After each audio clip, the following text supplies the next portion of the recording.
Do you know the honorarium of the member of Lupon Tagapamayapa? Ayan, maiiyak ka na dyan. Mr. Chair, thank you very much.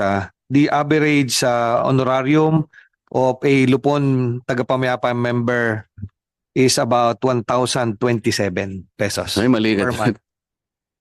Maling-mali yan. The average is 300 pesos. Paano makakapamayapa?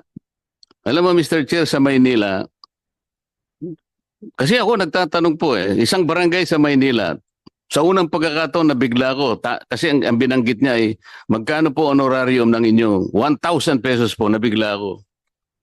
Napakaswerte ka ako ng ano nyo. Ngayon lang ako nakarinig, 1,000 pesos pala ang honorarium ng isang miyembro ng Lupon Tagapamayapa. Sir, 1 year po yun. Sabi niya sa akin. Ibig sabihin, 3 piso sa loob ng isang araw. Sinong mapapayapa mong isang komunidad? Ito po yung tingnan natin, Mr. Chair. Minomonitor nyo nga, kaya medyo nagsisintimiento ng chairman natin. 2012. Kupong-kupong pa yan Ang pinagtutuunan yung pansin, Magna Carta. Titingnan po niyo yung Magna Carta, walang sinasabing karagdagang benefit ng barangay kung pag-uusapan kung saan tayo kukuha ng additional funding aside from Denata. Wala po sa Magna Carta yan Pero ako pong gusto kong pagkukulan ng pansin, bigyan natin ng mas maraming pondo. Kamukha ng mga departamentong hindi naman nagagamit ang kanilang budget. Alam ng ating chairman yan, ang absorptive capacity, bibigyan mo ng 100%, ang magagamit niya lang 25%.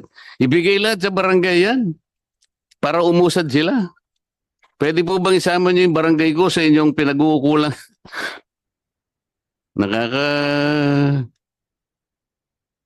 Nakakasama ng loob, Mr. Chen, hindi man lang nabigyan ng pansin yung napakaganda ng aking, nung aking bill Ano, ma'am?